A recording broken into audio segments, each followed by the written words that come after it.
Pakistan social centre Sharjah میں عید الاضحیٰ وطنی کے حوالے سے شاندار پروگرام منعقد کیا گیا۔ پروگرام کے مہمان خصوصی عزت مآب جناب ابراہیم الاواد تھے۔ پاکستان ایجوکیشن اکیڈمی کے بچوں نے ہمیشہ کی طرح شاندار کارکردگی کا مظاہرہ کیا۔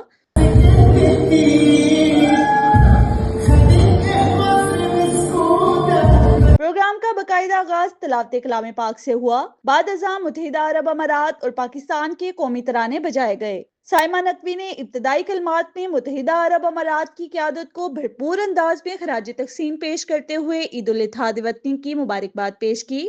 General secretary Pakistan social centre Sharjah جناب فراز احمد صدیقی نے متحدہ عرب امارات کی ترقی کو موجودہ اور سابقہ قیادت کے دور اندیش اقدامات کا مظہر قرار دیا۔ Pakistan education academy Dubai, happy homes اور الامال سکول شارجہ کے بچوں نے ملی نغموں، میجک شو، تقاریر کے ذریعے پروگرام کو چار چاند لگا دیے۔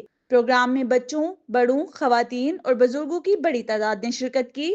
آخر میں عید الاضحیٰ وطنی کی خوشی میں ایک خوبصورت کیک بھی کاٹا گیا۔